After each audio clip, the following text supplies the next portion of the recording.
Good morning, students. Today we will see our chapter number 10, Walls Tell Stories, remaining exercise. That is from question number 4 to question number 8.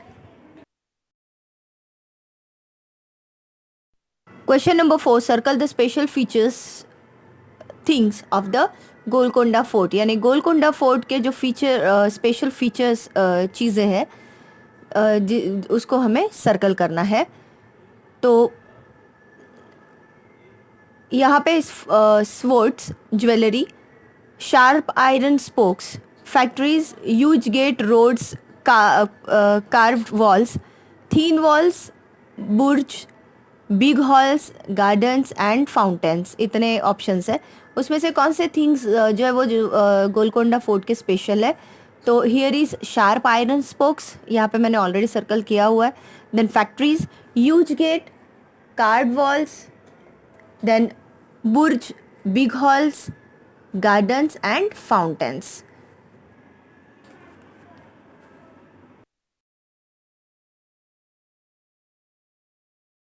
Now question number 5, one word. Number 1, which emperor's cannon is kept in Golconda Fort? कौन से ये cannon जो है kept in Golconda fort, तो वो कौन से एम्पेरियर्स का कैनन है? तो आंसर इज औरंगजेब का. ठीक है. Number 2, how many bastions are there in Golconda fort? Golconda fort में कितने बैशंस है? तो answer is 87. Number 3, the part of the wall that comes out in a round shape. यानी वो पार्ट वॉल का जो कि राउंड शेप में है, दैट इज कॉल्ड बैशंस. ठीक है. Number 4, what is the name of big gun? यानी बिग गन का नाम क्या है? Answer is cannon. Number 5, the arch to move through. तो ये जो आर्च है वो किसके थ्रू मूव होता है? वो कहाँ से मूव होता है? तो आंसर इज मेहरब.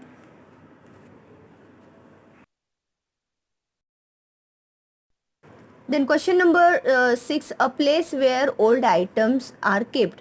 यानी पुराने आइटम्स जो होते हैं, पुराने थिंग्स, वो कहाँ पे रखे जाते हैं? Answer is museum. Number 7, leather bags to carry water is called mashak. Number 8, where is Golconda fort? In Hyderabad. Answer is in Hyderabad. Number 9, the gun placed in Golconda fort was made of. ये जो गन रखी हुई गोलकोंडा फोर्ट में वो किससे बनी है? तो ब्रॉन्ज से. Number 10, for how long did Aurangzeb army camp outside Golconda fort was made? यानी औरंगजेब की जो आर्मी थी वो गोलकोंडा फोर्ट के आउटसाइड कैंप में कितना आवर दिन के लिए थी या मंथ्स के लिए थी? Answer is 8 months. Now question number 6, give reason. यहाँ पे 2 ही क्वेश्चंस पूछे गए हैं जिसका आपको रीजन बताना है. Number 1, bastions were even higher than the fort walls. ये जो बैशंस है ये फोर्ट वॉल से भी हायर है. ठीक है. तो reason is bastions were made at a great height so that soldiers could get a large viewing area. Okay. Then number 2, Aurangzeb's army could not get into the Golconda fort. ये जो औरंगजेब की army है वो गोलकोंडा फोर्ट में नहीं जा पाई. क्यों? तो Aurangzeb's army could not enter the Golconda fort because of its thick walls. उसके थिक वॉल के कारण, and deep ditch around the fort wall, and vigilant soldiers watching from the बैशंस.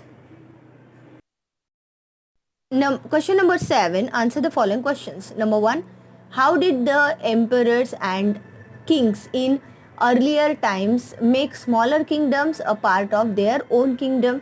So the answer is sometimes by friendship, sometimes by flattery, marriage, or attacking the other kingdoms. ठीक है.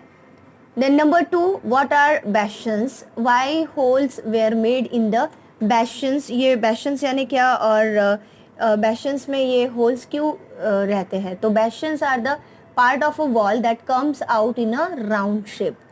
Number 3, how was the water lifted to big tanks and fountains on the roof? यानी roof में ये जो water है वो जो ऊपर छत में बिग टैंक्स होते हैं उसमें कैसे जाते हैं, और वो जो रूफ के ऊपर भी जो फाउंटेन्स होते हैं उसमें भी ये वाटर कैसे पहुंच सकता है। तो answer is with the help of drum, tooth wheel and poles the water was carried up from water reservoir and sent to fountains and big tank through clay pipelines.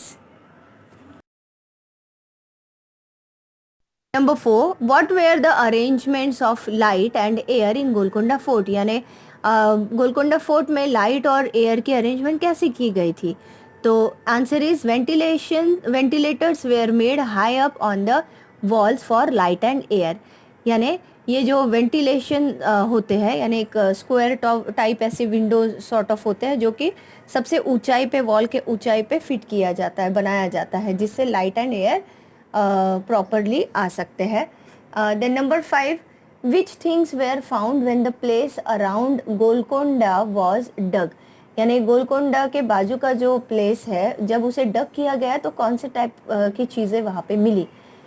तो answer is people found bronze items, pots, jewellery, swords etcetera when the place around Golconda was dug. Number 6, it is important to have museum, give reason. क्या museum ज़रूरी है? उसका reason बताना है। तो answer is it is through the things kept in a museum that we come to know about how people of those times live, what they used and what things they made. ये ज़रूरी है इसलिए क्योंकि museum में जो भी पुरानी चीज़ें रखी जाएगी तो लोगों को उससे पता चलेगा कि वहाँ के लोग उस टाइम पे कैसे रहते थे, क्या पहनते थे, क्या यूज़ करते थे, and what things they made, और कौन सी चीज़ें बनाते थे। Okay, then number 7, describe about the intelligent architecture of the Golconda fort. यानी गोलकोंडा फोर्ट का जो आर्किटेक्चर है, इंटेलिजेंट आर्किटेक्चर, उसके बारे में डिस्क्राइब करना है। तो answer is a, Golconda fort was built on top of a hill so that soldiers could see a large area. Golconda fort जो है वो बहुत ऊंचाई पे, हिल पे बनाया गया है, जिससे सोल्जर्स जो है वो पूरा लार्ज एरिया वहाँ से देख सके। Number B, deep ditch was dug around the fort wall. और ये जो फोर्ट वॉल है उसके अराउंड बहुत डीप डिच किया हुआ है, डग खोद के रखा हुआ है वॉल को। And then C there was thick fort walls with 87 bastions and strong iron gates. Question number 8, think, find and write. Number 1, write names of things that help us to know about the past. यानी कि हमें कुछ ऐसे चीज़ों के यहाँ पे नाम लिखने हैं जो कि पास्ट में यूज़ की गई है, एंशियंट में यूज़ की गई है। फॉर एग्जाम्पल कॉइन्स जो है, अभी के और पहले के कॉइन्स में बहुत फ़र्क है, ठीक है। तो वैसे ही और कौन सी ऐसी एंशियंट थिंग्स है? तो मैंने यहाँ लिखा है फोर्ट्स, बी में है monuments, then pots, swords, utensils and jewellery, जो ये पहले अलग थी और अभी ये अलग होती है।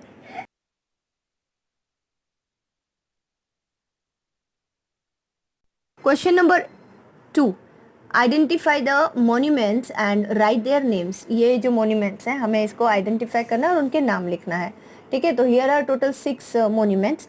नंबर 1 में है, ये आपको सबको पता होगा, आप गए होंगे यहाँ पे ज़रूर घूमने के लिए, है ना। तो this is Taj Mahal. Then besides of Taj Mahal this is Lotus Temple. Then besides of Lotus Temple this monument is India Gate. Then after Taj Mahal के बिल्कुल एग्जैक्ट नीचे है कुतुब मीनार, कुतुब मीनार के बाजू में है Gateway of India, and then Char Minar. ये चार मीनार जो है वो हैदराबाद में है, राइट। तो this are the monuments and their names. So here is our remaining exercise also completed. So your homework is you have to write this exercise in your EVS notebook. Okay, and ये जो monuments है आपको ये heading डाल के सिर्फ monuments number 1, number 2, number 3 ऐसे डाल के वहाँ पे आपको सिर्फ नाम लिखने हैं। Okay, so see in next lecture. Till then take care, bye bye.